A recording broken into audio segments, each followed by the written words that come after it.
1 week ago, people all over the world were being jolted awake at midnight by knocking at their doors. Everyone who opened the door to see what was going on vanished. The same thing kept happening every day. The knocking would go on until 5 in the morning. After 5, everyone would fall asleep. And when they woke up, they would forget everything that had happened the night before. Then when midnight came again, everyone would remember the terrifying events of the previous night. And remember those who had disappeared. The knocking would come again from outside the door. It was as if the world we lived in had been split in two. The daytime felt completely normal. Humans and machines followed their usual routines. But the nights were unbelievably eerie. There was nothing but the knocking and the torment of whether to open the door. 3 days ago, the survivors realized how serious the situation was. So they created a survivor self-help group and posted a notice in the group. Residents, do not trust any voice you hear outside your door at night. Do not open the door. Whatever you do, do not open the door. It was exactly midnight. Right on cue, the knocking started. I hid under the covers, too scared to make a sound. I opened my phone and chatted with my girlfriend Xiaoyun to calm my nerves. We actually met in the group. Chen Jie, aren't you really curious about what's outside the door? Of course I was curious, but I was even more afraid of dying. Because what I heard was more than just knocking at the door. Chen Jie, get out here now. If you don't come out, you're going to die. I knew that voice all too well. It belonged to my college classmate, Wang Qiang. This had already been going on for 3 nights in a row. Every time the knocking started, he would call for me from outside and tell me to come out. But tonight felt different. The knocking sounded more urgent than usual. At the same time, I kept feeling like something was flashing past the window. Chen Jie, get out here now. If you don't come out, it'll be too late. What did he mean by too late? Was something going to happen? I had no idea what state Wang Qiang was in right now. Whether he was alive or dead, or somewhere in between. I didn't live on campus in college. I rented a place of my own instead. There was no peephole in the door, so I had to open it to see what was outside. That meant I couldn't be sure who was really out there. Just then, Xiaolin sent me a message. Chen Jie, my good friend disappeared after going outside. Even though this kind of thing happened every day, but when it actually happens to you, I can understand his fear and sadness. Why wouldn't he listen? Why did he have to go outside? If you go out, you die. So why go out anyway? Chen Jie, get out here now. If you don't come out, you'll die. I've never been in a relationship before. I don't know how to comfort my girlfriend. Wang Qiang started shouting outside the door again. I suddenly felt a surge of irritation. You bastard! Who the hell do you think you are? If you really are Wang Qiang, then tell me how to comfort a girl first. The knocking stopped abruptly. Wang Qiang fell silent too. Holy crap, did I just say some kind of trigger phrase? I crawled out from under the blanket and carefully walked toward the door. There really was no sound anymore. It was deathly quiet outside. Sister Chen, are you still there? I'm so scared. I was just about to text Xiaoming back when I heard a voice by my ear that made my skin crawl. Chen Jie, you're behind the door, aren't you? Listen to me carefully. To comfort a girl, you have to listen to what she has to say first. Because she might not actually want you to solve the problem for her. She may just need someone to listen while she vents. Then you can start by sending her a hugging emoji. What the hell kind of horror movie situation is this? 1 o'clock in the morning. I had no idea whether I was dead or alive. My best buddy was outside the door teaching me how to comfort a girl. Chen Jie, I really am Wang Qiang. I'm not dead. But if you still don't come out, you're going to die. How do you prove that you're really Wang Qiang? And not some demon trying to lure me out? Last winter I went to the bathhouse with you. I saw a black mole on the left side of your butt. I'm right, aren't I? Damn, you saw that too? Just as I was caught in a dilemma. Xiaoyun suddenly called me on voice chat. Chen Jie, who is that? They spoke in unison. There was only a door between us and only a split second between life and death. Outside the door was my best friend's voice. On my phone was the voice of my girlfriend, whom I'd only known for 3 days. Then Xiaoyun immediately hung up the voice call. I quickly sent her a message, but Xiaoyun didn't reply. When I tried calling out Wang Qiang's name, there was no sound from the other side of the door either. By 5 in the morning, everything had finally gone quiet. But one thing was different. When I woke up, I could still remember what happened last night. Holy crap, I can't believe something that terrifying happened overnight. I walked over to the window and tried to feel the sunlight, but the next second I froze. There seemed to be some scratch marks in the middle of the window. They looked like they were made by something sharp, or maybe by the claws of some wild beast. Chen Jie, opened the door now. The sudden knock on the door startled me. It was Liu, my college classmate, at the door. What is up with you? You said you'd come help out at the club today. That's when I remembered. Today was the meet and greet for new and returning club members after recruitment. I had promised I'd show up and help draw a crowd. If you don't show up, the Tigress is definitely going to take it out on everyone else. Besides, you know perfectly well that most of the freshmen are basically coming for you. Liu Meng looked full of energy. Was I the only one who still remembered what happened last night? So I tested the waters and asked, were you okay last night? I was fine.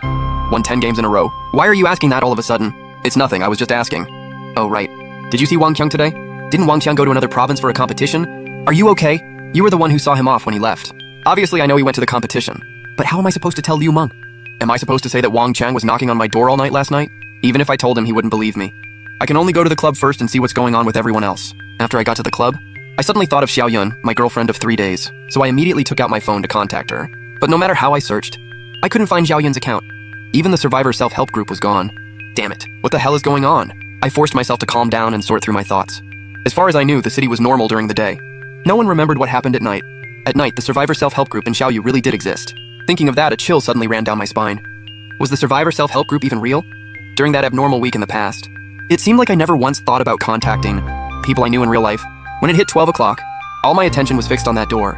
My fear was coming from outside it. My hope came from the mutual aid group. I felt like a fish stranded between a puddle and dry land, gasping in confusion with my mouth hanging open. We know that Wang Qiang was a robot I personally saw off into the car. The competition lasts for half a month. There's no way he could be back right now. We also know that Wang Qiang knocked on the door and told me to come out. He said that if I didn't go out, I would die. We know that the girlfriend I had only been dating for 3 days had gone missing. We also know that last night, besides the knocking on the door, there also seemed to be something outside the window. Could this have something to do with what Wang Qiang said about dying if I didn't go out? Chen Jie, what are you doing? Nothing. Is there anything you need me to help with? You're going to say a few words later. Are you ready? That's when I remembered that I had agreed to come over and say a few words. Looking at the messages below, a plan started to form in my mind. Everyone, if you contact me tonight, I'll tell you a huge secret. The small classroom instantly erupted in an uproar. Everyone looked surprised. I could even hear the girls whispering among themselves. Wasn't Chen Jie supposed to be refined and gentle? Something's not right here. What was that look in his eyes supposed to mean? Are you really that impatient? Great, there goes the illusion. My artsy dream guy has turned into a sleazy upperclassman. Chen Jie, what nonsense are you even talking about? Could you please be a little mindful of how this looks? Pervert, don't you usually stay up late playing video games? Stay up until midnight tonight. And contact me right away. Got it? Just then, a girl walked over. Senior Chen Jie, can I get your contact info? I'll message you tonight. Sure. I turned around and wrote my contact information on the blackboard. Then I quickly walked out of the classroom. That was seriously so embarrassing just now, but I had no choice. I had to find out the truth as soon as possible. Given that my nighttime self didn't contact anyone, did other people contact each other instead? So tonight I need to reach out to people I know, and have my friends contact me too. In all my years, I've never looked forward to nightfall this much. Before long, it was midnight. My girlfriend, Xiao Yun, came online. Right on cue, the knocking outside started again. Chen Jie, I'm not feeling very well today. Maybe the milk I drank last night had gone bad. The moment I saw that message, my heart practically stopped. Not because I felt sorry for my girlfriend, but because he really does only show up at night. The chat history and her social posts were all still there, exactly the same as what I saw last night. Just then, Wang Qiang's voice came through as well. Chen Jie, come out now. It's the only way you'll stay alive. Chen Jie, don't believe him. Chen Jie, I know this sounds ridiculous to you, but you have to trust me. I'm your best friend. I would never lie to you. Chen Jie, don't let him manipulate you. Everyone who went outside disappeared. Whatever you do, don't open the door. Xiao Yun has a point. The only thing I know for sure is that everyone who went out disappeared. No matter what, staying inside for now is the safest choice. But I still feel like something's off. I just can't put my finger on it. Chen Jie, how long have we known each other? And I still can't compare to some online girlfriend you've only known for 3 days? Wang Qiang really does know me. I've always been a sucker for emotional appeals. But the sense that something was off kept getting stronger. There had to be some clue I'd missed. You've always been like this. Overly cautious. Hesitant and indecisive. Use your brain. I only want to ask you one question. Who told you that going outside at night would make you disappear? Are you sure those people disappeared because they went out at night? And not because, like you, they hid inside and never came out? Don't listen to his nonsense. He's trying to manipulate you. Chen Jie, damn you. Have I lied to you even once in the past 2 years? I actually heard a trace of a choke in Wang Qiang's voice. For a moment I was moved. I couldn't help asking myself, would Wang Qiang really hurt me? No, something still felt wrong. That feeling kept growing stronger. I know I don't have any proof for what I'm saying, but does that woman have any proof either? Be honest with yourself. How many days have you even known her? Why are you doing everything she says? That doesn't seem like your style, does it? I have to admit, Wang Qiang really knows me too well. Every single thing he said hit me right where it counted. My phone kept vibrating. Every message was from Xiao Yun. I could even sense a hint of pleading in his texts. Chen Jie, whatever you do, don't go outside. Please, trust me. I would never hurt you. I stared at the messages on my phone, and the missing clues slowly started to connect. Even though both Wang Qiang and Xiao Yun seemed suspicious, Wang Qiang was right about one thing. Why had I never questioned it before? Is a survivor seeking out a rescue dog really just human instinct, the need to huddle together for warmth? And another thing, why did Xiao Yun want to date me? There were so many guys in the group. Why did he choose me of all people? The knocking gradually worked its way into my head, like a small knife scraping across the wires of my brain. I finally figured out what felt so wrong. I took a deep breath, and said with a hint of sarcasm, let me make an introduction. The person outside the door is my best friend, Wang Qiang. The one on my phone is my girlfriend, Xiao Yun. The two of them fell silent at the same time, almost like they were perfectly in sync. Now I have a small question that I need the two of you to answer for me. Xiao Yun and I are texting on the phone, and Wang Qiang, you're standing outside my door. So how is it that the two of you are able to pick up each other's conversation so seamlessly? And the Wang Qiang too. I don't think I've ever told you how long Xiao Yun and I have known each other. So how did you know we'd only known each other for 3 days? I tried my best to keep my emotions under control. The fear of the unknown. The anger of being played. But then the room suddenly fell into dead silence. Neither Wang Qiang nor Xiao Yun said another word. All that was left was the knocking at the door, drilling into my nerves. Just when I was about to lose it, Wang Qiang suddenly changed the subject to something completely unrelated. Chen Jie, we went to that match together 2 weeks ago. Do you remember? I don't know when I drifted off, or maybe passed out. It was 9 in the morning now. I still remembered what happened last night and the night before. I climbed out of bed and ran to the window to check if those scratch marks were still there. These marks didn't seem to follow any pattern, but they still felt strangely familiar to me.